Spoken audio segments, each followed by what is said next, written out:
Hello everyone and welcome back to Let's Play Hearts of Iron 4 Black Ice with me, Alpha Pi Omega, and Empire of Japan.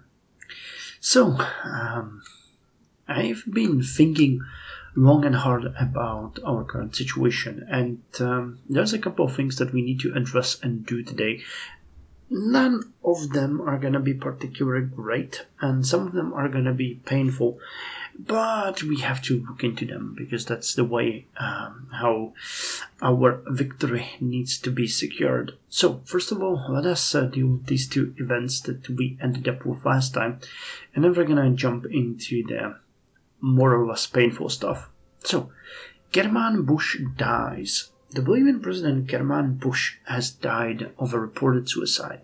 General Carlos Quintanilla has delivered the news to a shocked nation and has promised to continue the directives and orientations of the social and economic policy of Colonel Bush's. However, many observers note that his outlook is far more conservative than that of his predecessor. Rumors abound of a coup. Well, and the Polish question. Oh yeah, it's 24th of August 1939. They've been fighting for a year now. Well, no. When did we start? 37? So for a year and a half? Yeah, November 37, so almost 2 years now. The Polish question.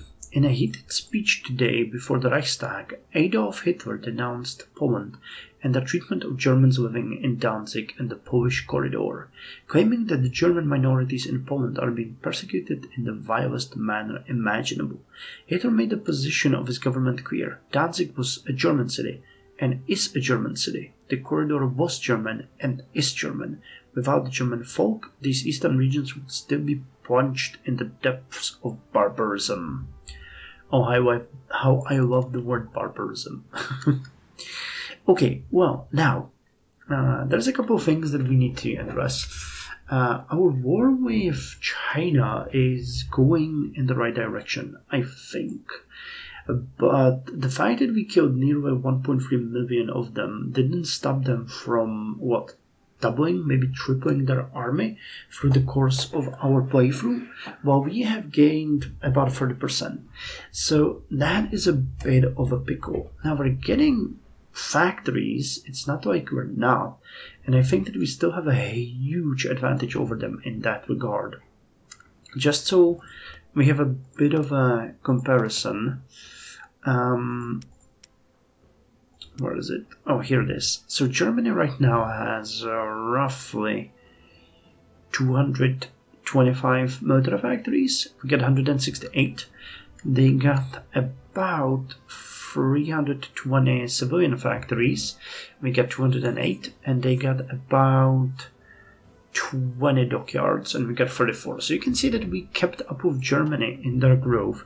They're going to gobble up a huge amount of extras now, but for now, we are doing good.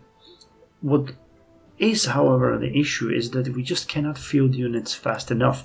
Our army is desperately lacking heavy transport trucks, some infantry equipment at this point, a little bit of amphibious equipment, but I think that's because we're recruiting 2 new marine units, so, it's not bad. And we could actually get a little more, but we just need more of everything if we are to keep up on what we're doing at this point. So for that matter, I think it is in order that we reorganize our armies a bit and secure certain things that I would not consider before, so that we free our hands. Now in the south we taken Nanjing, and this area is actually really good. We'll be able to push further here because we have a really good supply situation. This area not so great, but it's gonna get better if we can just push a little further, though I'm pretty certain it's not gonna get much better. The area here is also pretty good, and if we could take Kaifeng and Zheng, we would be in an amazing situation, but that will require a lot of careful planning. Now, where we're having trouble is here, for example, because if I'm not mistaken, our tanks are already out of fuel. Yeah, they are. So they're useless here. And this entire attack has collapsed. So what we need to do here, we need to stop this. Because it's leading nowhere. What I could... you guys are completely out of organization, yeah. So I was thinking we could launch... Okay, you can attack here. That's not an issue. But you guys need to go somewhere where you can get fuel. Maybe even just here, really. This area does have something. And when you refuel, you can move forward towards the hills. And we need to take this area and prepare on an attack in the south towards Zheng, because that is important. Now, another place where we're really suffering is up here in the north. Now, what I did before was I pushed heavily, but you can see that they send in a huge amount of units, and somehow they're able to keep them in supply. I don't know how they're doing it, but they're able to do that. I think that might be because their units are that much weaker. What I'm proposing here is we build up a better defensive line. We're gonna take... well, you guys can hold organization really well, so it would make sense to split you and put you beyond the river and get some reinforcements in here and hold these mountain provinces. Okay, so I think I'm gonna do that. You guys will retreat, and we don't have enough units here. So what I was thinking we could do is request more units from Manchukuo and help us bolster this area with them. So hold on, let us just think about this. If we pull the cavalry back here, so it's 2 units, and an extra unit from here, and we'll need 3 units to hold this area, and probably even some over here as a backup. So let's call that... Okay, so it'd be 1 and 2. Okay, let's ask Manchukuo for 6 units.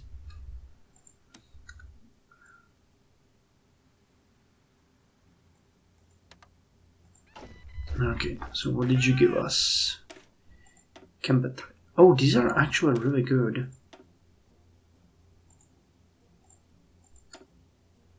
Those are not bad at all. Okay, so I could pretty much put all these immediately into this area. So let's put you... Here are the Shaanxi border patrols. Okay. So let me just add you to that. And I'll send you guys over here immediately. You guys over here immediately. So that when we pull you guys back, we can send you there. Send you guys over here.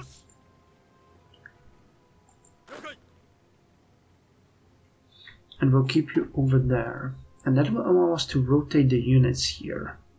Another thing that I actually thought about is that we have these units over here in the north, and they're much better than any units that we have. I think we might be much more likely to be attacked in this area. So let's send... Because this is an... Yeah, those are just infantry units. So let me send the cavalry down south and send the 2 of you up here to the north. So you'll be assigned to the 3rd Army, and our cavalry units are going to be assigned to the 2nd Army. And we'll also switch the leaders of you guys. Let's unassign you, assign you to back to the Japanese Marine Forces, and you will get a general that's gonna give you as much defense as possible, like General Muto Nobuyushi. Okay, so I believe these changes will be good for us. Now the motorized units I have already sent to Shanki here, so that they can prepare for a potential attack here. They do have a lot of units here though.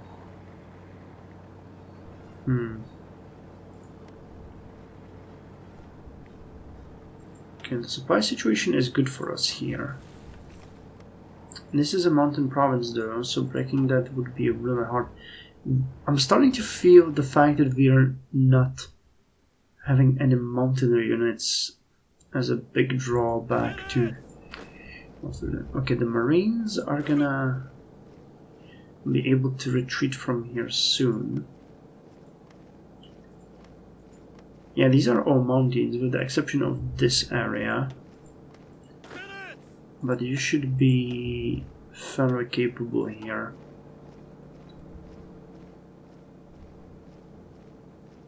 But I'd really like... Yeah, we're gonna have... What? 2 more units coming here and then another one, and that's gonna free up our Marines. And I would probably like to send them to Yin. Because if we're quick here, we might work on a little bit of an encirclement in this area. We'll see. Okay. And we also got one over you, but I don't really know what to do with you, to be 100% fair. I think I'll just send you... I don't know, let me send you just to the engine for now. Or the fact that this unit is so weak, I don't really believe it's gonna be able to do any good to us. Yeah, swift attack 7, defense 35. It's just... I mean, it's not bad, but it's just a cannon fodder, really. I could add you to the Shaanxi border patrols, and I guess that's exactly what I'm gonna do, but I don't know what to put you, so I'm just gonna go to the engine. Okay, well, I think that's fair. Let's check our research and everything. So civilian works are gonna come soon. That's great for our stability. We're getting 0.6 from We Fight United, and that means that when we go, or when we lose that one, we're gonna be losing only 0.3 per week, and that is manageable. Engineering Company 2 is gonna come soon. We're gonna get a new armored car. Early landing craft, that's great. Truck workshops are great. Fuel refinings coming in one day. Amazing. Infantry radios and logistic trenches. We're getting another power plant, that's really good. I don't think we can actually get... Yeah, we can't get any more military factories, so we desperately need the... what's it called? Yeah, I'll get that when we get civilian works. The military industry? Military Industry 1? Yeah, military production. So that enables building of military factories. State level 20. I don't know what we're limited to right now, but I think 10? Yeah, 10 military factories. Okay, so it's gonna double our capacity for military factories. Okay, on that note, I think we're done. So could we stir something?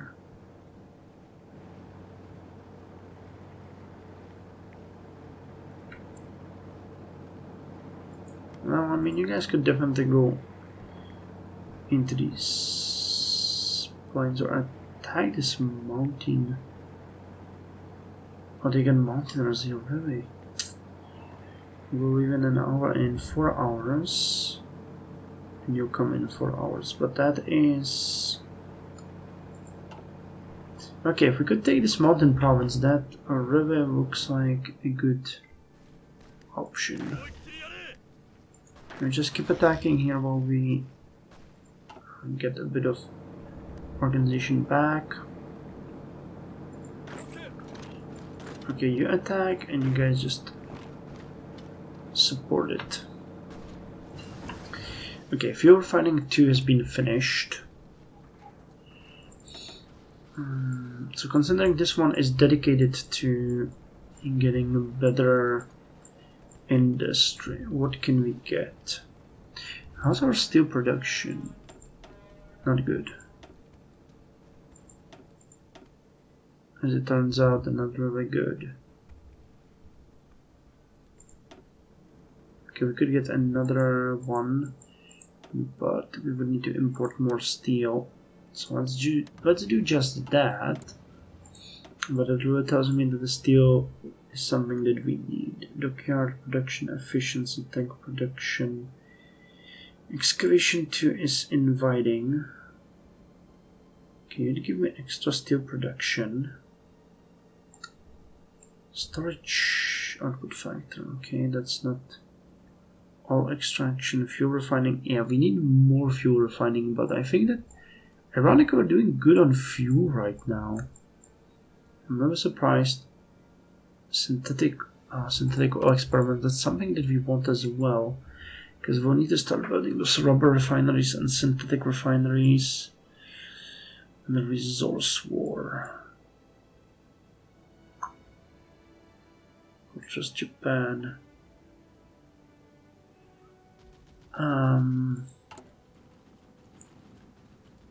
But I mean, we don't really need it right now. Is there anything that we need right now? Aluminum production output and cost. Aluminum is also okay. Energy grid is fine. Chemical industry that gives us factory output and supplies. Okay, let's get chemical industry. This will give us extra factory output of 3% and supplies of 4%. And synthetic and rubber refinery construction speed. Okay, I'm game. The Molotov-Ribbentrop Pact. Diplomats from Germany and the Soviet Union concluded what observers are describing as a historic agreement today with the signing of the Molotov-Ribbentrop Pact. Named after German Foreign Minister Joachim von Ribbentrop and his Soviet counterpart Vyacheslav Molotov, this non-aggression pact stipulates that neither side will ally itself to nor aid the enemy of the other. Foreign diplomats warn that this treaty effectively gives Germany a free hand to wage war in Europe without having to fear Soviet intervention. Which reminds me, Navy. Okay, we got another Asashio class. So you get there, you guys are supposed to be drilling, but, oh, you're going to repair, okay. Do your best. And I wanted to check these torpedo boats. They got a decent torpedo attack, no mine laying. So I think he has patrols. Giving me these racks. Improved fire control.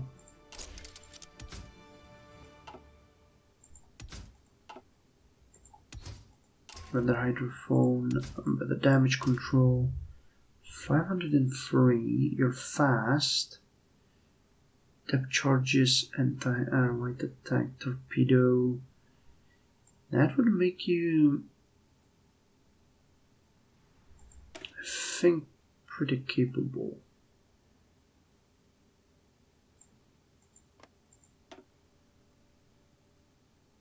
Yeah, and we could refit all of you into that. Do we have an up-to-date torpedo boats? The Otore class. Okay, so it would make sense to upgrade you.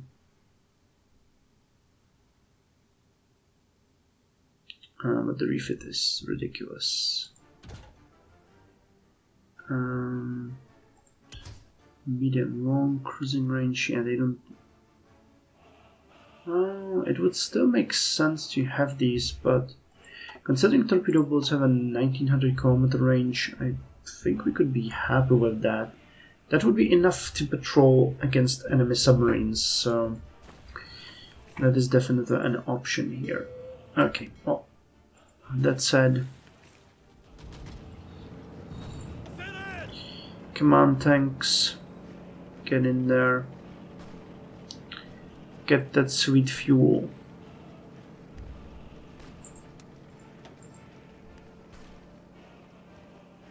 Okay, they're not getting too much of it, but they're getting some. You are desperate out of fuel. But the new units are coming, which is a really good thing to see.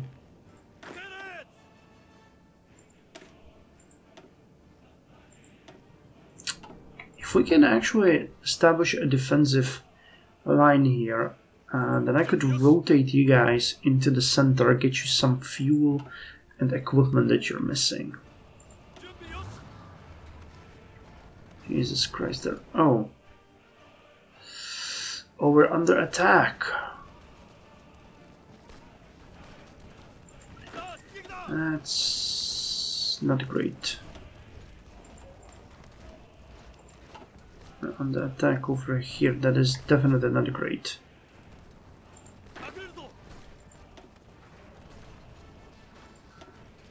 Okay, so what we need to do here is you need to stop this attack.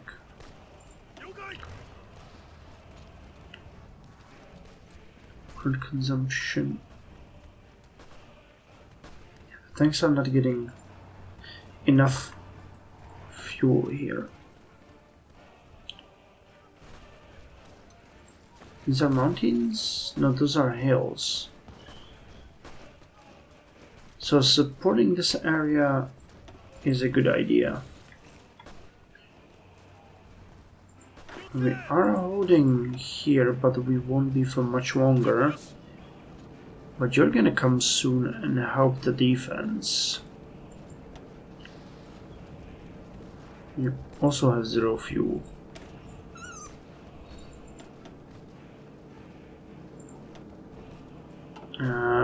The fact that we're not getting fuel in here is a big issue.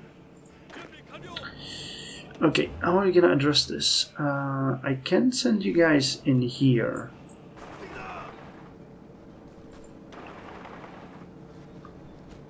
Which will save this area, actually. Because even if they push us... Actually, over here. Even if they push us, we'll push back. So that's fine. This is a bit more worrisome, though. The attack over here is looking pretty good. Foreign influence.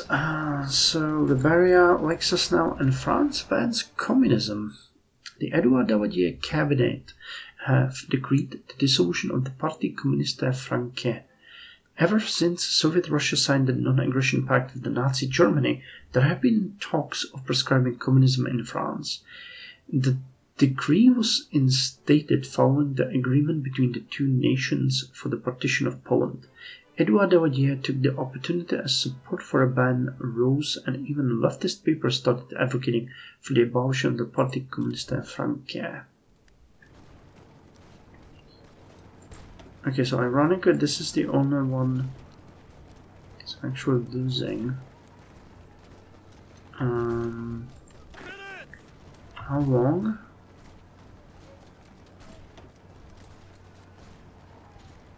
Well, 3 hours, that might be enough to repel them. Oh, and we're actually... Okay, we're not winning here, though. Where's the cavalry? Okay, you're coming. Good. Come faster. You're moving as well. Speed is not bad.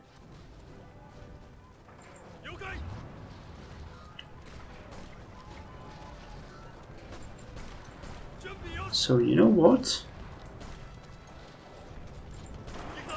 We can actually go here and we can launch a counterattack.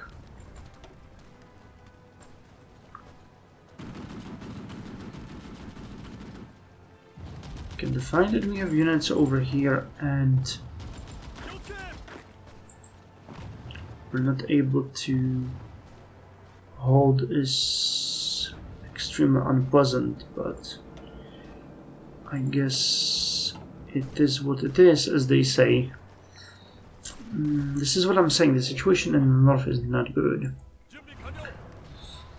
Okay, but you will get in there, and the attack on this area should immediately alleviate whatever happens here.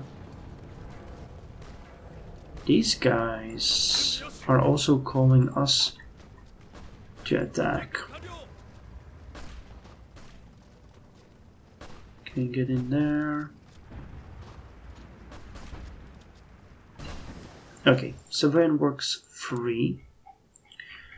As we discussed previously, with the coming of civilian works free, we're going for military production. Lower stability, unfortunately, but it gives us factory output and dockyard output.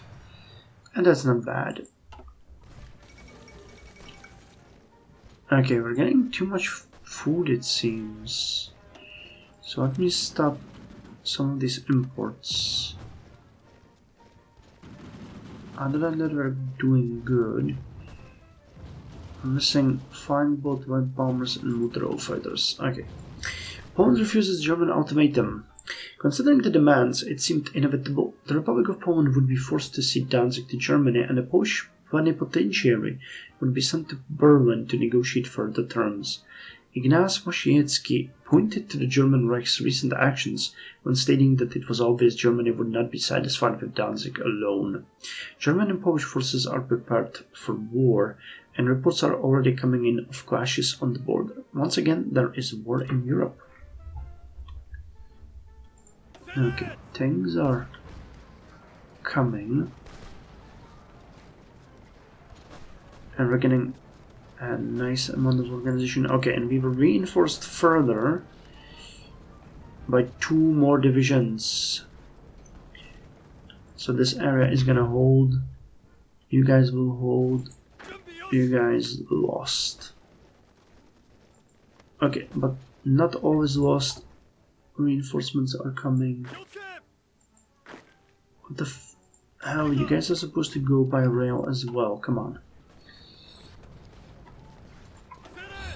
Okay, let's give our tanks a little bit of time to finish here, and the German Reich declared war on the Republic of Poland. And with that said, we can actually do this.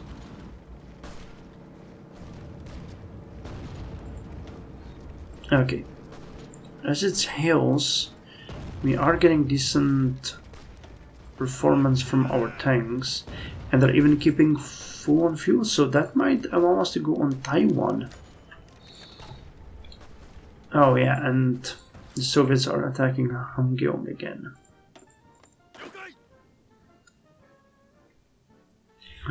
Will you guys get in there on time? I really do hope so.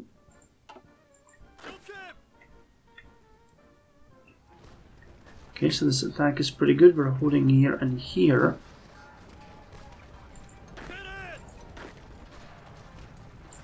And I wish... yeah, this is not gonna work, but we'll try it nonetheless.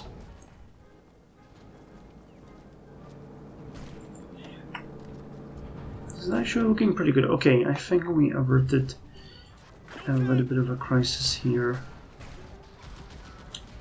So if we can hold this area, I'll be able to pull the cavalry back to safety.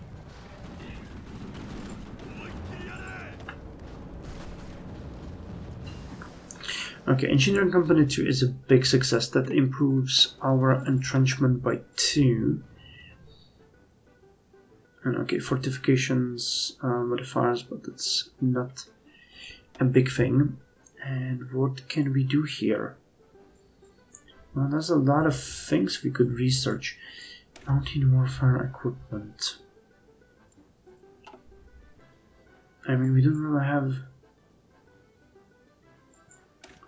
soft attack, organization. Having the mountaineers seems like a really good thing, but at this point, again, we can't just do it. We don't have what we need. Okay, improved infantry equipment. No, let's get this one. The sniper teams. Defense and soft attack increased for commando battalions. Okay, I hope these are Marines and units like that, though. It's a bit weird. It looks like something else. But all infantry, motorized and mechanized gets extra defense and soft attack plus 3%. This one gives just soft attack, but we're gonna get that one afterwards. The primary function of a sniper is to provide surveillance from a concealed position and, if necessary, reduce the enemy's combat ability by neutralizing high-value targets, officers and other key personnel, and pinning down the enemy. Additionally, snipers could provide direction for artillery or airstrikes or to assist combat units. Different nations use different doctrines regarding snipers. German doctrine emphasized snipers that operated independently from concealed positions, while Soviet doctrine tended to include squad-level snipers, also called the designated marksman. The only nation that had specially trained sniper units before the war was the Soviet Union. Wehrmacht re-established its sniper training only in 1942, while the British Army offered sniper training only to officers or non-commissioned officers. Okay, and on that note, I think I'm gonna end the episode here. I think we did a couple of painful things in this episode, but they are all necessary. And judging from the fights, they're already bringing us some benefits.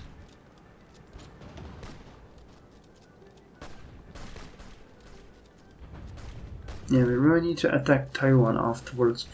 I don't know if we'll be able to do anything here, but it would be a really big help if that would succeed. Anyway, thank you very much for joining me. See you in the next episode.